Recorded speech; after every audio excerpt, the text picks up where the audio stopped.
Hello all, it's your girl Tiffany, Madame Luscious Black Beauty, your poetic psychic Pisces, High Priestess, here for another one of my story times with yours truly, poetic psychic Pisces, High Priestess.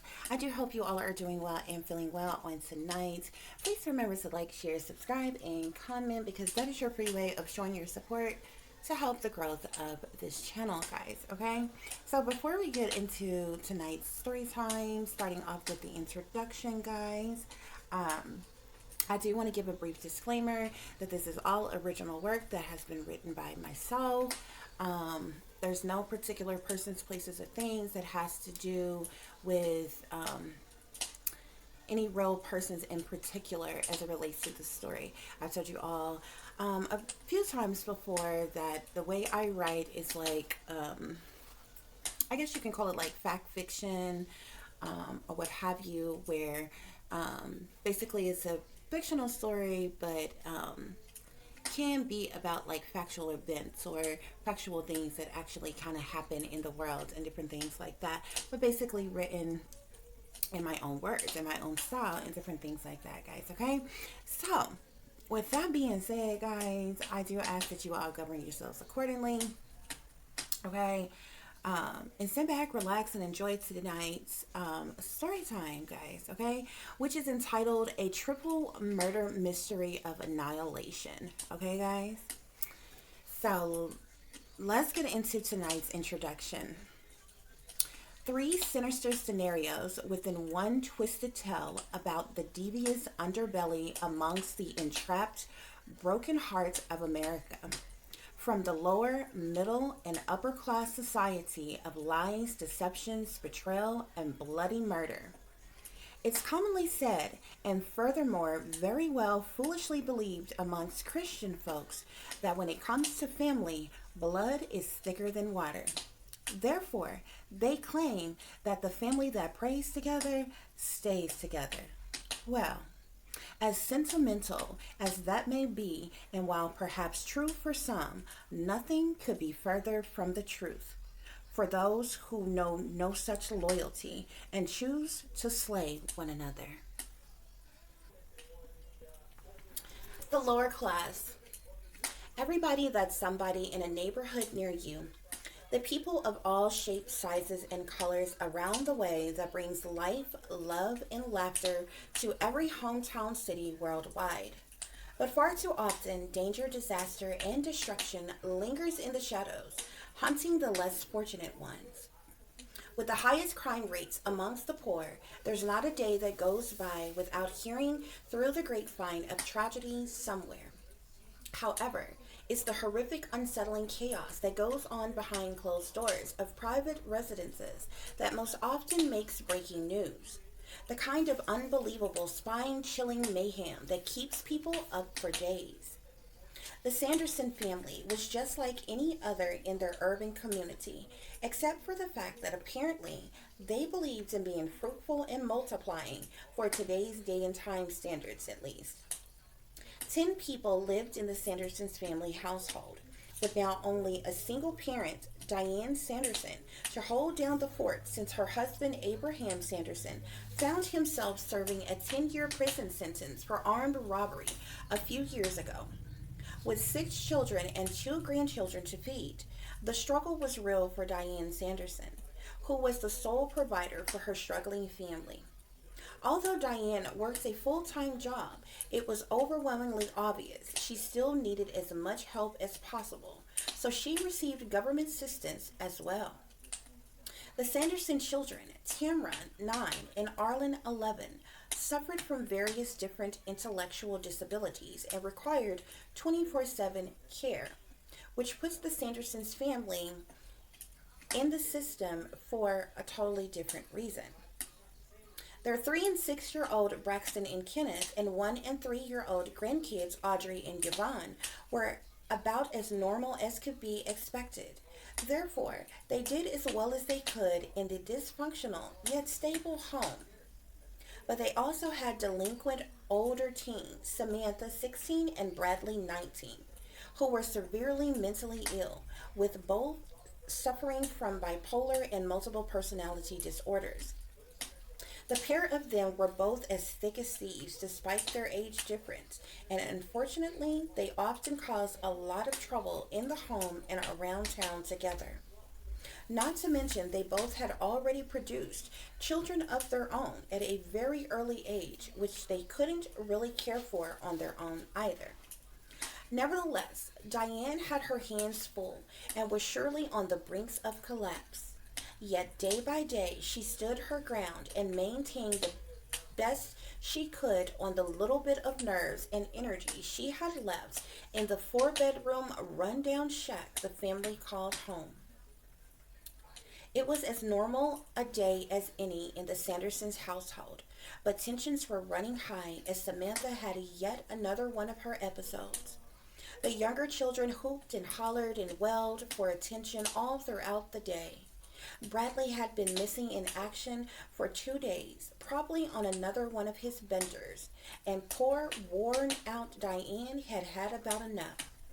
So the daily screaming match between Diane and Samantha began early in the day about helping around the house and taking care of the smaller children. And the drama just escalated from there the remainder of the day. But by late evening, Samantha had barricaded herself in her room, leaving Diane to manage the house. Finally, the little ones had calmed down a bit after being fed and entertained with their favorite cartoons.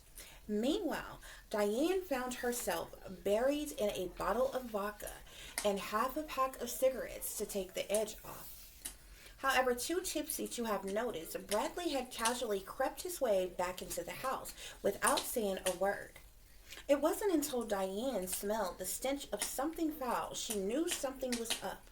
So she made her rounds around the house, cautiously curious as to what the odor was.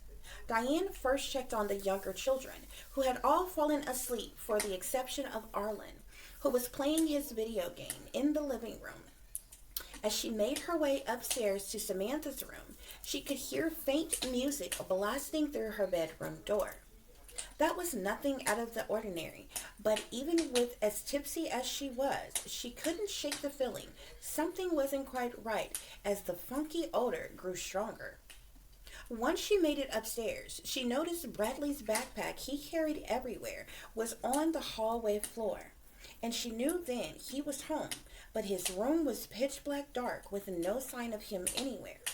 Diane only grew more anxious to know what in the hell was going on in her house, and by now furious that Bradley was doing drugs in the house too, pissed her off something serious.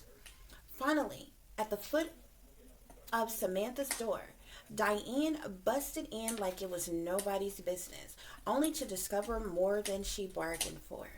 Not only had both Bradley and Samantha been getting high, smoking sherm, but she caught the pair of them butt naked in the middle of the floor and in the act of having sex with one another. To say Diane was enraged is an understatement. She grabbed the first thing she could reach and hit Bradley over the head with it as hard as she could, thinking he was raping his own sister.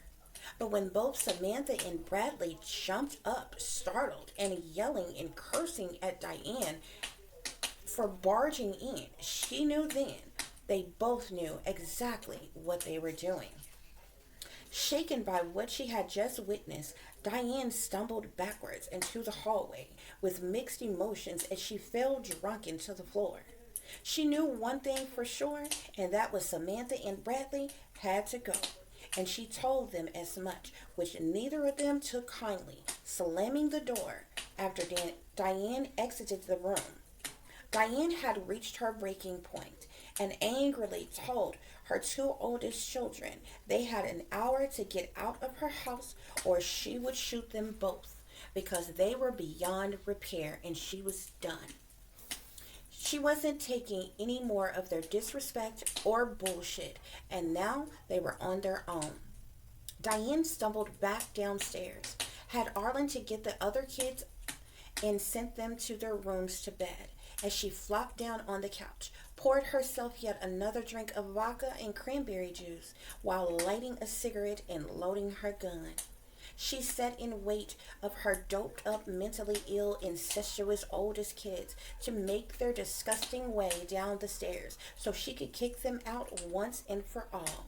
But obviously, she must have lost track of time and got way too wasted because Diane dozed off right there in her living room on the couch, gun in hand and with dry tears still clinging to her face.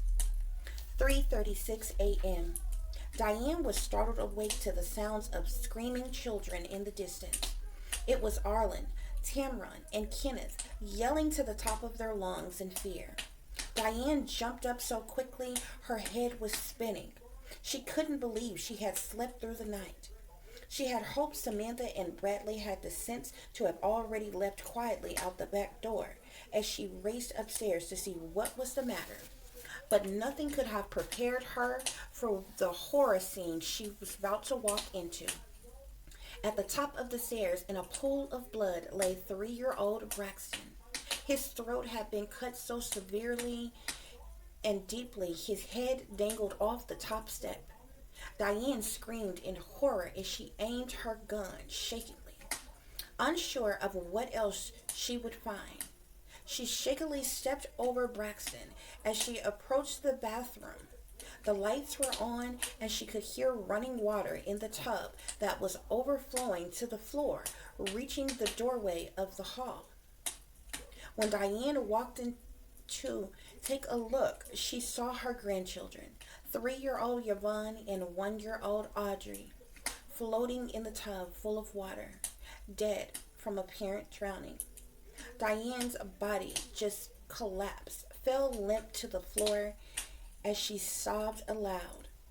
She felt like she could vomit everywhere, but knew she needed to get to the other children, who she no longer heard yelling for help. A million thoughts ran through Diane's mind as she slipped and slid across the floor, trying to get up. Samantha and Bradley had done something horrible. Diane hoped they were no longer in the house, but unsure, she kept her little 9mm gun tightly gripped in her hand with her finger on the trigger. Diane called out for Samantha and Bradley with every step she made towards the next room. She finally reached her middle son's room, and there they all lay. 6-year-old Kenneth, 9-year-old Tamron, and 11-year-old Arlen, who was barely clinging to life, still in bed with what looked like stab wounds all over their body. Diane yelled out in anger, "Why?" as she rushed over to Arlen, holding him close as he took his last breath. Diane, now soaking wet and drenched in blood, as she sat there depleted and contemplating suicide. She had nothing else to live for anyway. Her husband was gone. Her children were massacred by her oldest children, who were clearly out of their goddamn mind. What other reason was there to go on, Diane thought, as she wept in defeat. Then Diane heard the creepiest giggling she had ever heard in her entire life. As she looked up hesitantly, both Samantha and Bradley stood in the doorway of the bedroom. They were both covered in blood from head to toe and butt naked, standing there with this smug look on their face. Samantha, glossy-eyed, held a knife in one hand and a cigarette in the other. Bradley's eyes was bucked, and he had a hammer and was pounding it in the palm of his other hand. "So what we gonna do with this bitch?" Bradley asked Samantha. And in the most insanely cold yet childish voice, Samantha replied, "I don't know. It's up to you." Before the pair of them could take a step towards her, Diane scrambled for her gun, screaming, "Fuck you!" to the firstborn child she had given birth to, which pissed off Bradley immensely as he stormed across the room. By the time Diane got her gun in hand and fired multiple shots, Bradley had struck her in the head with the hammer. Samantha fell to the floor with a gunshot wound to the neck, and Bradley had been shot in the stomach and leg. Diane lay there amongst her deceased children, unconscious but not dead. By the time Diane came to hours later, Her entire family had been slaughtered to death. She did the only thing left to do, which was make her way back downstairs to call the authorities. Only when the police arrived, things didn't quite go as Diane thought they would, because in a shocking turn of events, she was the one who was now being accused of mass murdering her own family to rid herself of the enormous struggle of domestic duty and being the sole provider for mentally ill and disabled children. To say Diane lost it is an understatement, but sadly, she is currently highly medicated and awaiting trial in a mental facility. It seems the government had been surveillancing and targeting Diane's family for years, and this was all a setup all along. Both Bradley and Samantha were under MK Ultra mind control and were triggered to do what they did. So unfortunately, Diane is likely to never see the light of day or be free ever again.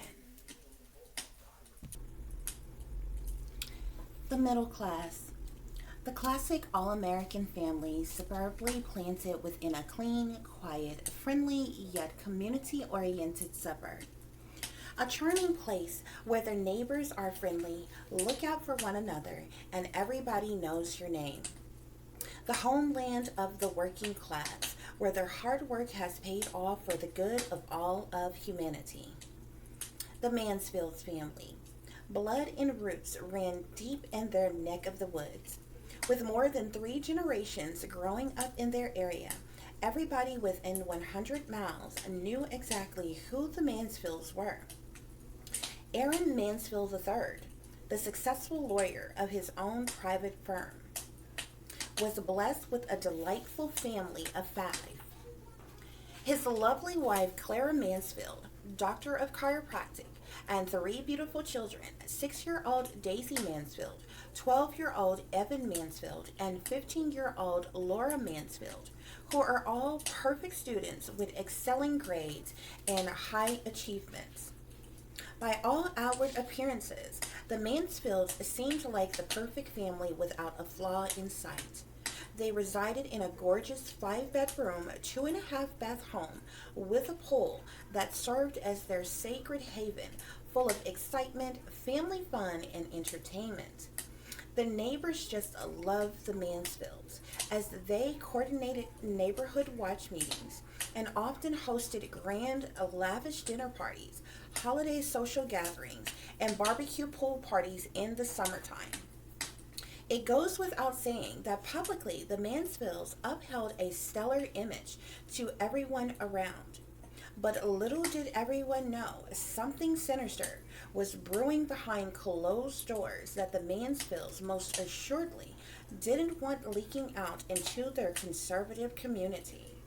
While on the surface, the Mansfield family seemed to successfully display the perfect example of a healthy, happy, modern-day family dynamic.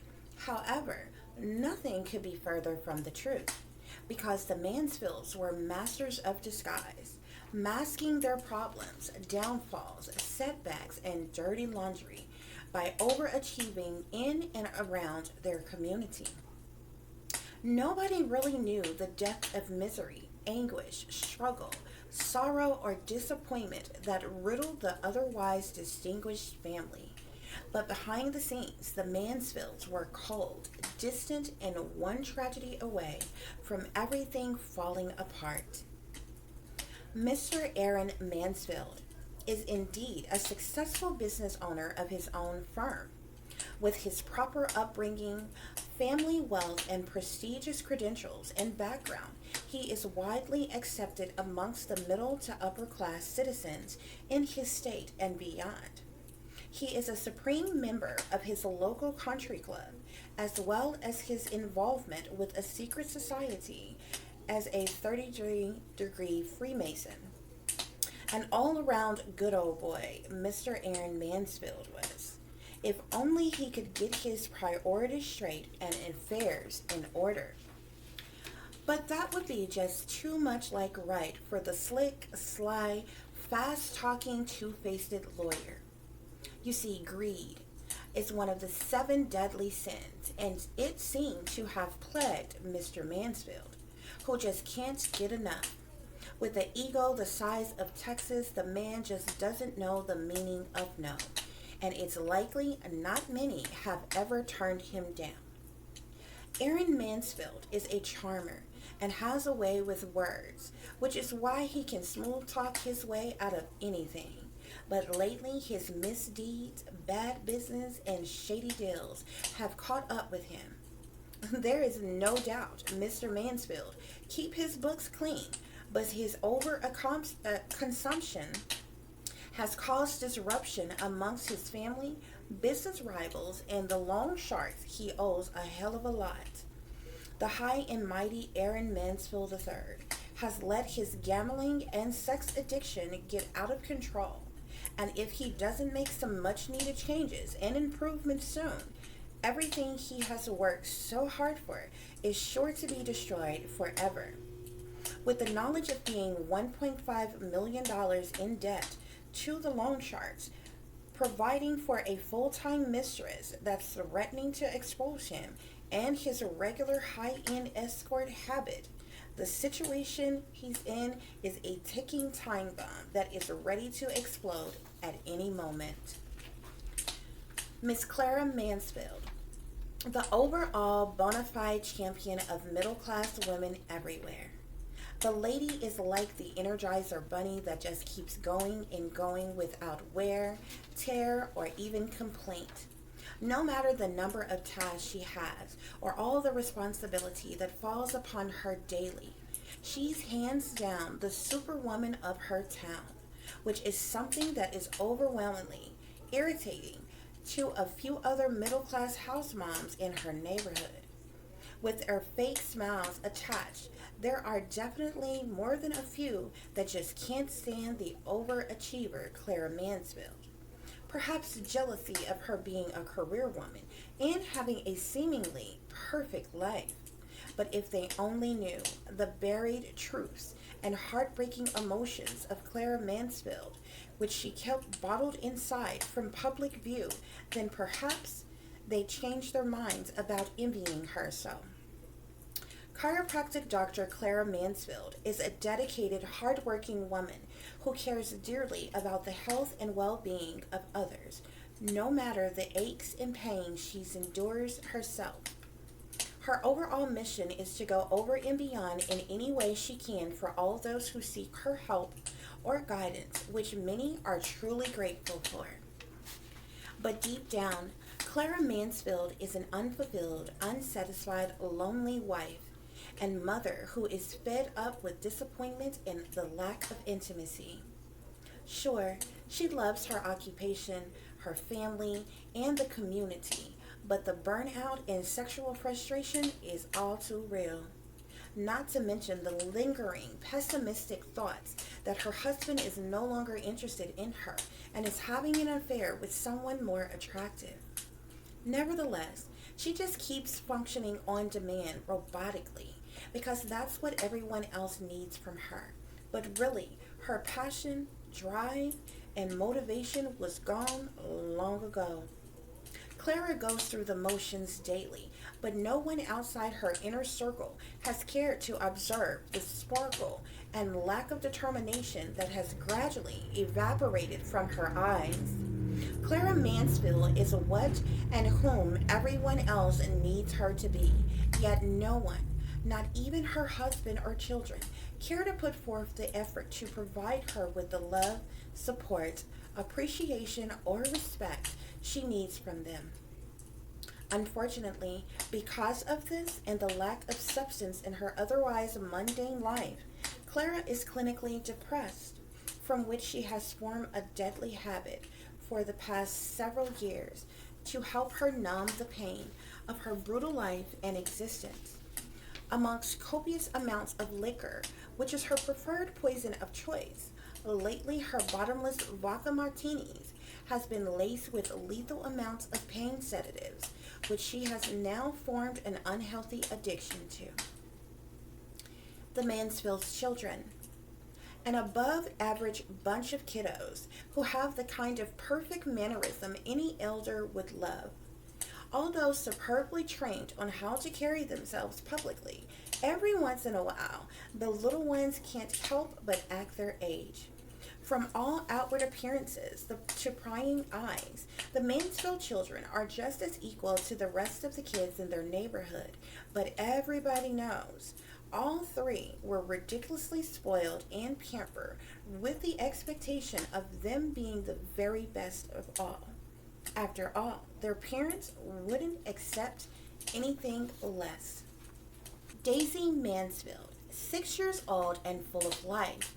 The bubbly, rambunctious first grader is as sweet as pie and excited about learning. However, she's rather overly hyper, which her parents tend to ignore for refusal to have her treated for the likely ADD or ADHD she has. Evan Mansfield, the 12-year-old genius mastermind, is totally reserved and antisocial.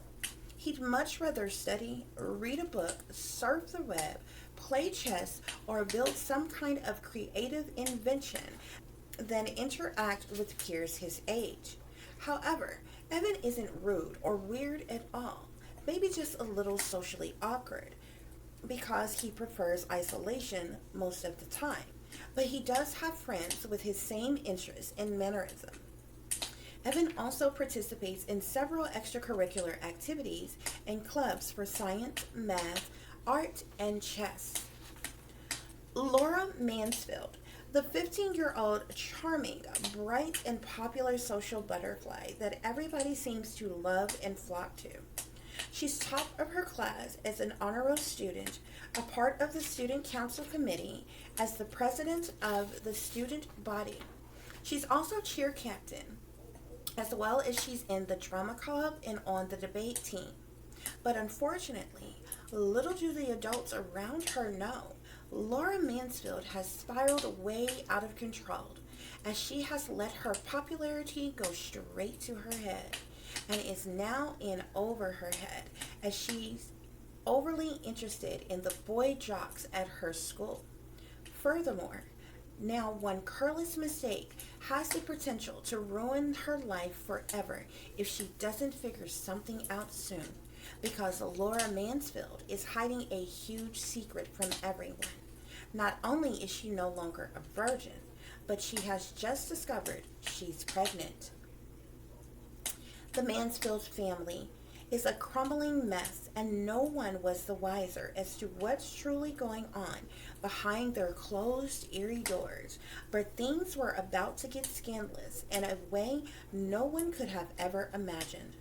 The neighborhood housewives gossip channels and primetime drama shows had nothing on the horrific tragedy that was about to shake their community to its core. It was all a matter of time as to who would snap first, Aaron, Clara, Laura, or maybe even little antisocial Evan. But tensions were rising as each family's secret crept its way out gradually amongst the family. At this point, tempers were boiling. Everybody was on edge, and something was bound to happen soon, in a desperate attempt to keep the public from knowing what a shame the Mansfields truly were. The day of reckoning had finally arrived for the Mansfields family, as Mr. Mansfield's deadline vastly approached. Unfortunately, Aaron was out of time, patience, and money, so he submitted to the only selfish thing he could do and hastily decided to make a knee-jerk decision on the fly that would save his ass but leave his own beloved family high and dry. With a prearranged business trip scheduled, Aaron Mansfield emotionlessly made his way to the airport for a summit meeting and convention he was attending in New York. But of course, leaving behind his unstable, poor, defenseless wife to manage the growing catastrophic storm brewing in their home. It was the same as usual for the Mansfield's family, as they were used to Aaron Mansfield going on random business trips by now. But something just didn't feel right this time around. Clara Mansfield had all but given up on hope that she could form a better bond with her husband, so she just didn't even try anymore.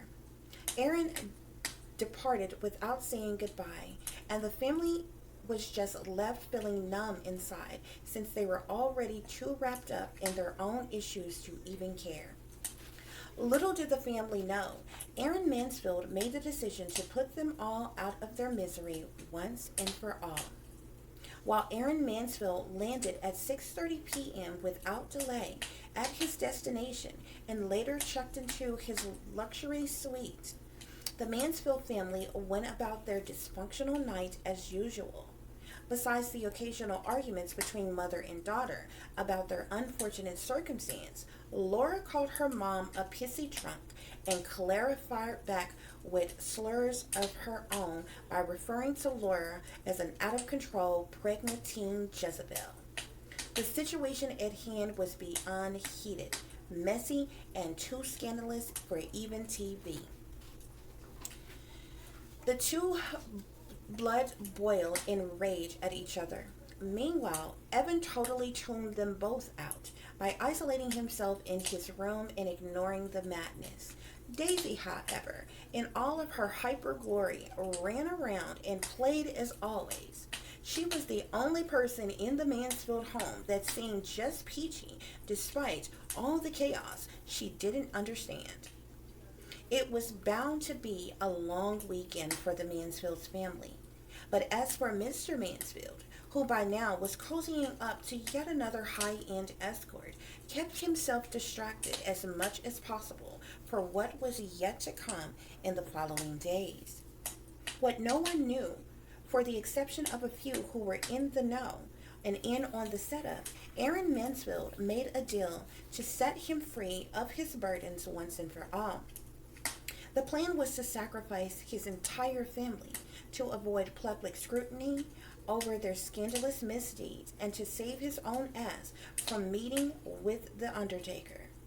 An unfortunate tragedy was much easier to manage, Aaron was advised by the satanic powers that be, in which Mr. Aaron Mansfield would collect a $6.6 million life insurance policy payout for his family.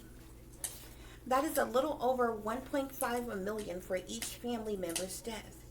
He'd also gained and obtained a higher ranking within the secret society he belongs to as well. Aaron would then promptly pay off all of his debt of $1.5 million plus interest with the loan sharks and mob that he owed. Then he could revamp his life, or so he thought, per what he was told. Per Aaron's agreement and contract, the execution would happen while he was out of town on business, but he knew not the day, nor the hour, or how it would go down, or just how it would exactly. Therefore, he was forewarned to act as normal and usual as possible until he received a phone call. Friday night went by with no word from anyone. Aaron checked in with his wife on Saturday morning, and everything was fine, besides restless nerves, uneasy tensions, and Clara's usual hangover. Not trying to intentionally prolong the conversation, Aaron bid his wife and children farewell for the time being and let them know that he planned to travel back home by Monday morning. Not pleased at all with the short dialogue, Clara abruptly hung up the phone in Aaron's face. By late night Saturday, the Mansfield family were fast asleep when they were startled awake by a loud explosion. A gust of thick black smoke and overwhelming heat saturated the home instantaneously. Clara sprung into action without hesitation to check on her children. She could hear faint screams at the distance away, which sounded like Laura and Evan pleading for help. By the time Clara reached the hallway, she could see the entire downstairs area was engulfed in flames. Clara ordered Laura and Evan to stay put together in the hallway while she ran to recover Daisy, who was still fast asleep in bed. The house filled with smoke, so thick it was hard to see as the blazing flames were steadily rising. By the time all four family members were accounted for, the Mansfields were trapped with no way out. Clara rushed everyone to her bedroom, barricaded the door, and ordered the older children to wet towels and put them under the door, as well as to cover their nose, while she called for help. Clara called 911 to report the fire, which was rapidly growing. Clara and her children were stuck 3 floors up in her room. They broke out the windows of the room and began fiercely yelling for help. They could see the neighbors who heard the blast and began to gather together in shock around their house. A couple of the neighbors close by grabbed their ladders and their water hose, but neither of which could reach the Mansfield's family to rescue them in time. The two youngest children, Evan and Daisy, both passed out eventually from smoke inhalation. The raging flames had overtaken the entire home and had now made its way to the 3rd floor as it ravaged everything in sight. It wasn't long before the brutal fire violently burst through the bedroom door the family was trapped in. They all screamed in agony as the flames overtook them one by one. Finally, the fire department had arrived, but the fire was too extreme for them to extinguish it quickly. By the time the firefighters got their ladder to reach the room Clara and her children were in, they all had been severely burnt alive. Only Clara had a faint pulse, but she was barely breathing, yet unconscious. The 3 children were sadly dead on arrival, but Clara was carefully removed from the still burning home, charred from head to toe. She was rushed to the nearest hospital at Mercy St. Mary Hope Hospital, but Clara Mansfield succumbed to her injuries and took her last breath upon arrival at 3:33 a.m. Clara's last words mumbled to the first responders during her transport was, "It's all his fault." Without knowledge of what Clara meant, the medical unit just documented the encounter and relayed the message to the chief of police and fire. 6 a.m. Sunday morning, Aaron Mansfield received a call from an unknown number from someone with a disguised voice who simply said the package was delivered successfully. Then they hung up. Aaron Mansfield shakenly sat nervously while wondering what to do next. Then the phone rang again around 6:30 a.m. from a number from his hometown. "Mr. Mansfield, we have bad news, sir," a nonchalant yet calm and clear voice said from the other line. "There has been a disastrous incident, and we need you to return home swiftly, sir," the detective said. Aaron informed the authorities he was away on business, but would get home as soon as possible. "What's wrong?" Aaron asked cautiously. "We'd rather not discuss the matter over the phone, sir." "But your family is deceased, Mr. Mansfield," the detective replied. Aaron acted surprised as he wailed through the phone receiver. "How? Why?" he asked. "We can discuss the matter further upon your arrival, sir," the detective stated, not fully buying Mr. Mansfield over-the-top theatrics. "Okay, fine," Aaron whimpered. "I'm on my way." "Very well, Mr. Mansfield," the detective said, before ending the call. Aaron was puzzled. He had no idea his family would depart so suddenly. Nevertheless, neighbors began to call and text him frequently, and it was they who made him aware there was a fire in the entire house, as well as his family were completely gone. Aaron couldn't believe how tragic his decision would be for his family, not to mention the loss of his entire home, belongings, and all of their memories too. Aaron understood the deal he made with the devil all too well, but he was unaware just how vicious it would be. This had him spooked for probably the first time in his life. It finally dawned on him just what kind of monsters he was dealing with, and now he was one of them too. Aaron packed quickly and got on the first flight back home. By the time he touched down, he got yet another ominous phone call. Your payment is due in 2 weeks, the caller said firmly. And then there was dead silence before the phone disconnected. Aaron immediately went to the police station upon his arrival back home. They informed him of the tragedy, an ongoing investigation due to their discovery of arson and explosives being involved.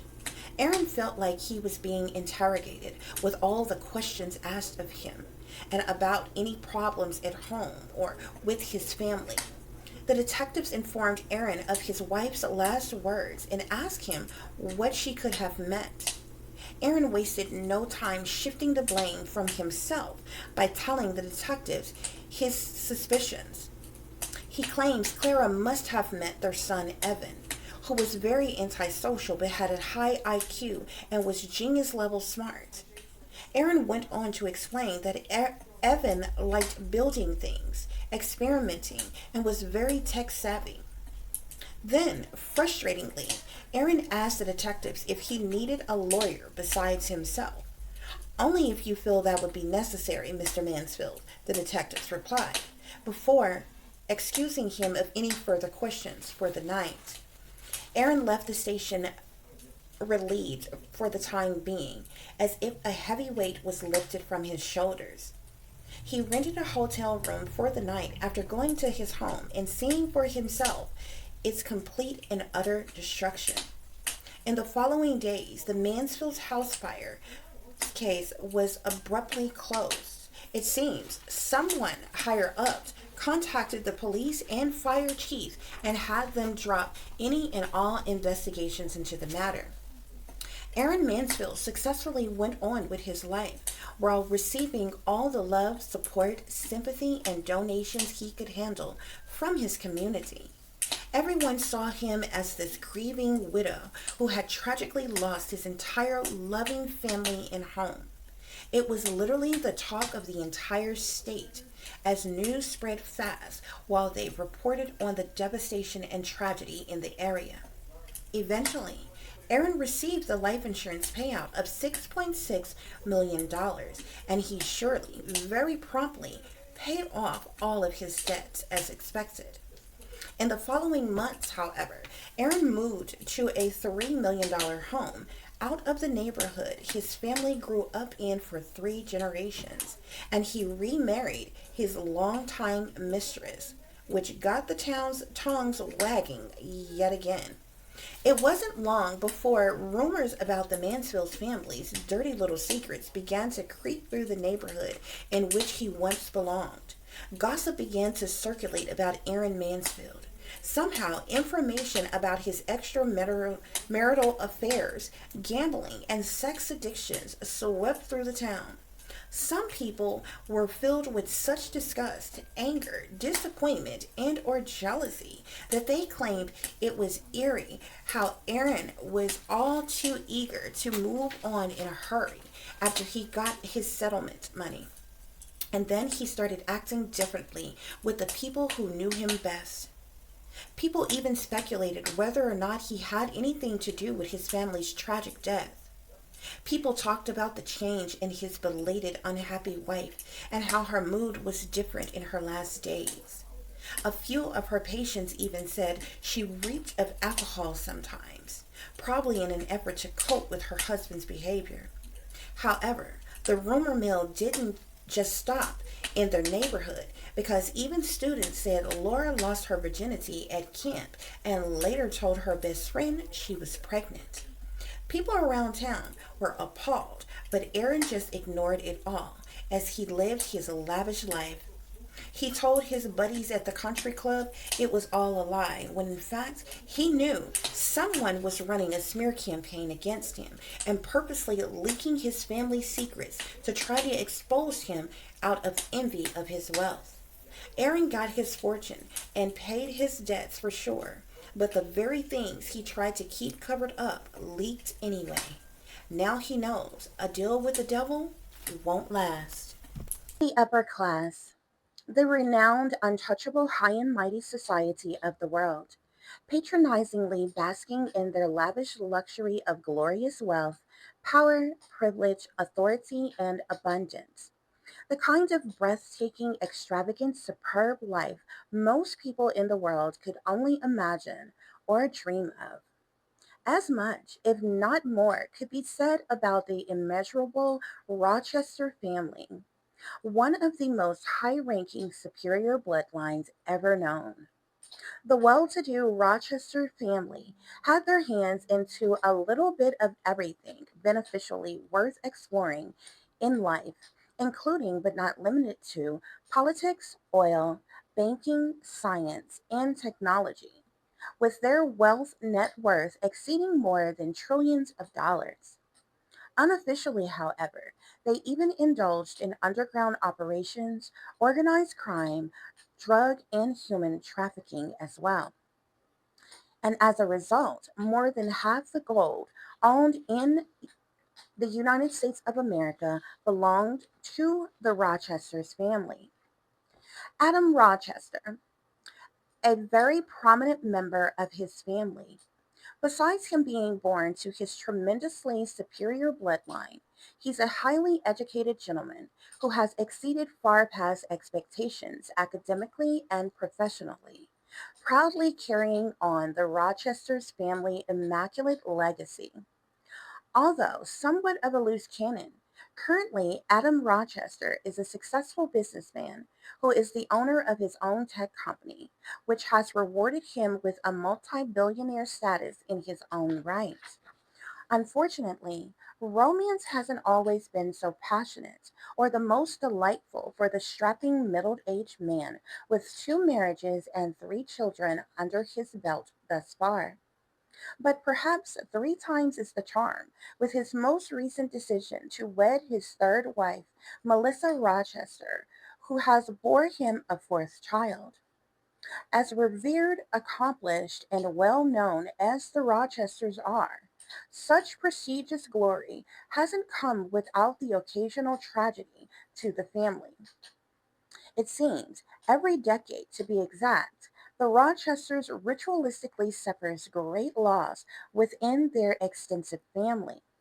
But when it comes to Adam Rochester, who is no stranger to sacrifice, he seems to more frequently experience unfortunate tragic events in his personal life left unexplained to many. Adam Rochester is and always has been extremely bold, tense, and outspoken, which has caused him several clashes throughout his life. Problematic situations he'd handle in rather unorthodox ways. Little did outsiders know, but Adam Rochester had a bit of a vicious and wicked side that often caused him trouble, needing to be rectified due to his careless, reckless behavior.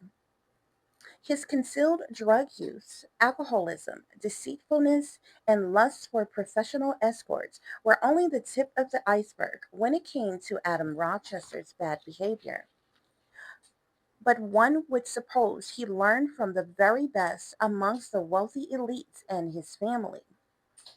The Rochester's ranch was infamous for their exquisite underground parties and fine dining for those with an acquired taste. A gala of the most disturbing activities are known to those only of their kind or whom they cordially invited.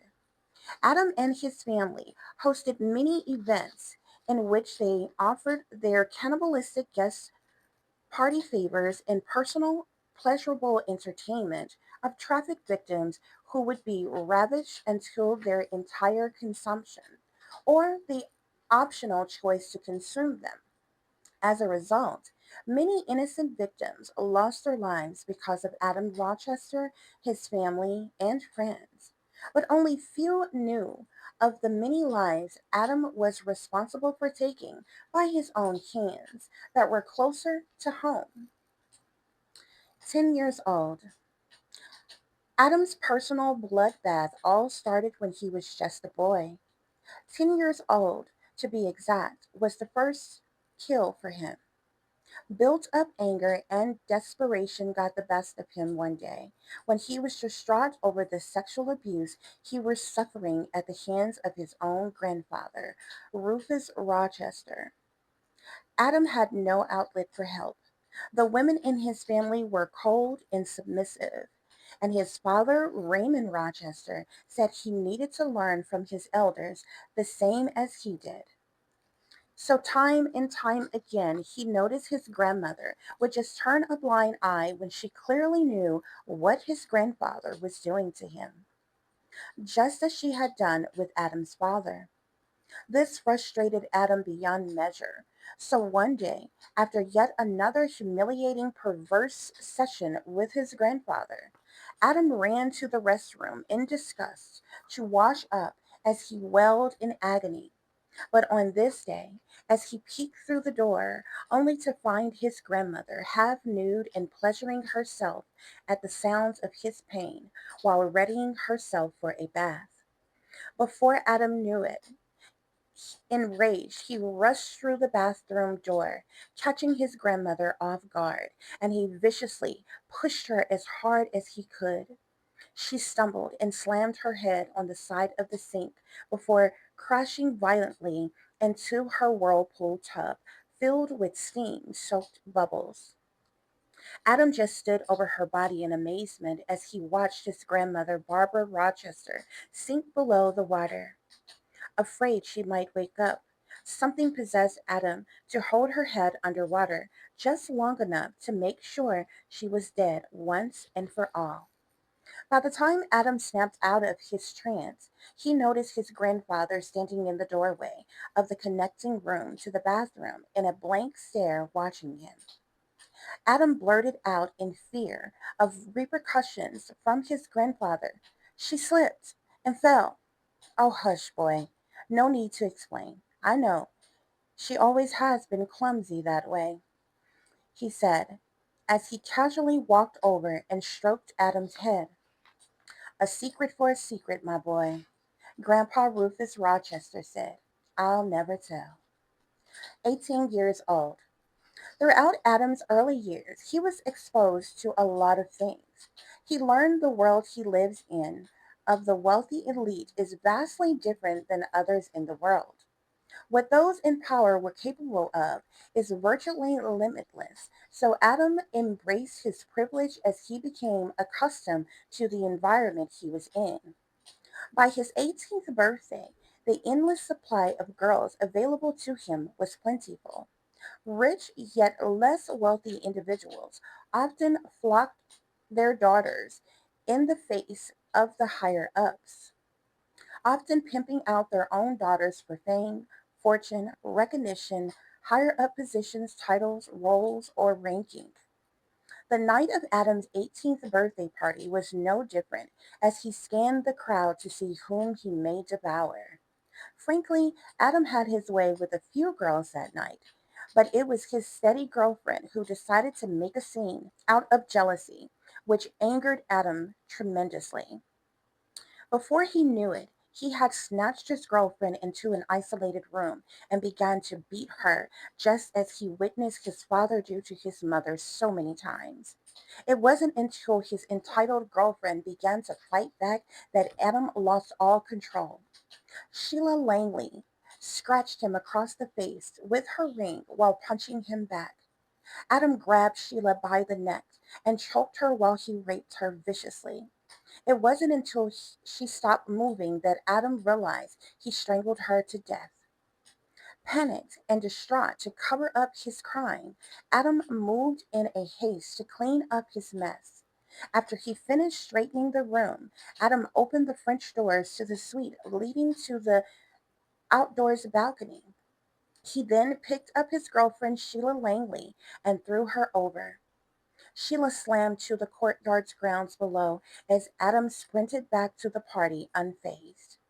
In the aftermath, of course, the matter was dismissed as an unfortunate suicide. Word is, Sheila became overwhelmingly depressed and jealous after seeing her boyfriend Adam entertain other females. As a result, it's said she ended her own life after getting overly intoxicated. No one ever knew the evil truth about what really happened because the Rochesters were fiercely protective of their image, family name, and legacy. So the situation was buried just as quickly as it happened. Meanwhile, Adam carried on with his life unaffected as he departed the family home for his placement at a prestigious college. 21 years old, Adam skated through college with the highest honors. By his third year of college, he was a frat leader president and also a member of a lucrative secret society.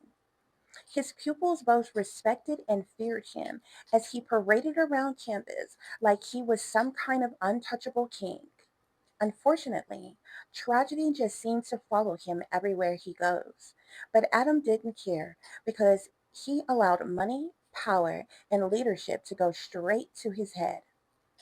Between the wild frat parties and Adam's hectic dating life, it wasn't long before disaster struck again.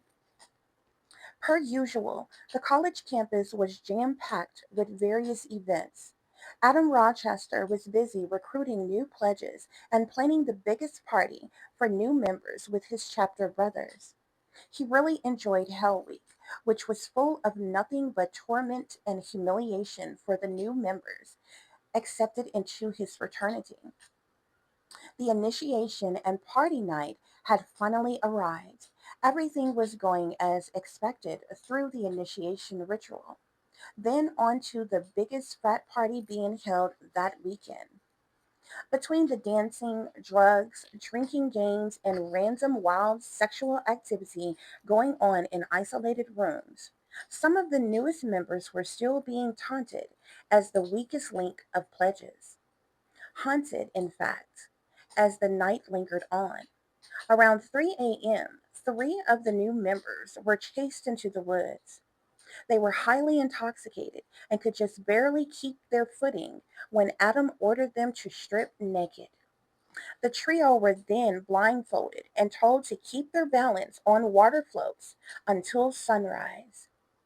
Whoever won would be rewarded, and anybody that failed would be immediately kicked out of the fraternity. The rest of the group hightailed it back to the party, while only a couple chapter members hid in the woods to keep an eye on the trio being hazed, just in case they decided to give up. The guys trembled in fear as they floated further into the water. Surprisingly, the new members did well for a few hours, but right before sunrise, disaster struck as one of the members fell around 6 a.m. Mark Island plummeted into the water, barely able to catch his breath while trying to stay afloat. The other two guys tried to keep their composure while still blindfolded but able to hear all the commotion around them. The two lookouts in the woods panicked as they called for Adam to return in a hurry. Mark's blindfold slipped off just as he descended further into the water. All of a sudden, Mark was attacked by an alligator that mauled at his legs and arms, and as a result, he drowned. By the time Adam and the rest of the chapter brothers arrived, it was too late. The others were pulled from the water, and as always, Adam was all too eager to fabricate some type of ridiculous cover story to save his own ass. By the time police were called and arrived on scene, the tragic situation was ruled an awful accident. When, if it hadn't been for Adam's demands, Mark wouldn't have never been in the water, drunk in the first place. 33 years old, Adam Rochester's behavior never really got better. He just so happened to be a brilliant mastermind. So getting women's interest was never a problem for him, especially with as much as he was worth. People tend not to mind his cockiness, and they did their very best to overlook his arrogance and rudeness. However, Adam finally married at the age of 24, and he had one child not long after. But because of his rambunctious behavior and infidelity issues, the marriage failed and was over by the time he was 30 years old. However, he moved on with his life without hesitation. Things were much more complicated for his ex wife, Rebecca Douglas Rochester. Adam fought her tooth and nail over money. She wanted more than he was willing to offer, so she made a mistake of suing Adam Rochester. Anyone with an ounce of sense knew better than to smear the Rochesters' name, no matter how awful they were. Unfortunately for her, Rebecca fought in a bitter battle until the very end. Tragically, all of a sudden, she lost her life in a freak accident while traveling. Adam just so happened to be celebrating his 33rd birthday when he got the awful news about his belated ex wife. Luckily, their son wasn't with her at the time upon her chaotic end. No one dared say so out loud, but it was whispered that Adam may have had something to do with Rebecca's untimely demise. 36 years old, Adam Rochester remarried at the age of 34. He and his beautiful second wife, Kelly Rochester, seemed to be a match made in heaven in the beginning, but because of heavy drug use on both their parts, Kelly kept miscarrying, which was frowned upon by the family. However, dedicated to cleaning up her act and making her marriage work with Adam, finally, Kelly gave birth to twins. Instantly, Adam was a father of three. Nothing besides money made the couple happier until a heart wrenching catastrophe happened yet again.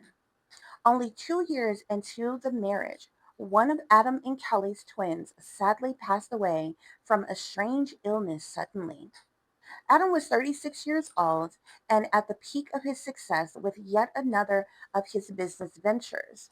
But the trail of death surrounding him looked more and more like sacrifice the more wealthy, famous, and successful he got. Surprisingly, Adam and Kelly's marriage lasted another 5 years. But Kelly's mental decline greatly affected their marriage after the loss of their daughter. She just couldn't cope and began relentlessly hounding Adam about his alleged affairs.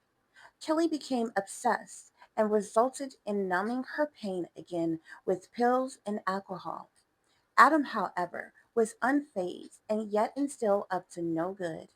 The couple cordially divorced when Adam was 41 years old. The present day. Following Adam's second divorce, he was plagued with the death of his grandfather, the man that taught him so much yet caused him much confusion and pain in his younger years. In the end, Rufus Rochester left him $6 billion in his will. Months later, Adam's father, Raymond Rochester, suddenly fell deadly ill and he too passed away, leaving Adam $3 billion, gold assets, and one of the family businesses. At 16 years old, Adam Rochester finally rid himself of the two men he despised most, in spite of their evil, wicked ways, because of the trauma they caused him, even though they gave him so much. It was his pleasure to sacrifice them both, and as a result, Adam has the most successful tech and oil companies in the United States of America. With his accredited works and family lineage, plus his birthright, his net worth is now a whopping $3.3 trillion. And proudly, the new lovely wife in Adam's life seems to complement him so very well. Melissa Ashton Rochester, 45 years old, who comes from a wealthy, prominent family as well. She's a very intense yet talented scientist at a government institute and has recently blessed Adam with his fourth child. Furthermore, as proud as he may be of his accomplishments, Adam Rochester has yet to change his fast and loose playboy ways, still enjoying the company of male and female escorts, drugs, and any other pleasure of his choice. It's safe to say that Adam Rochester plans to live the good life to the fullest for the rest of his days. The end.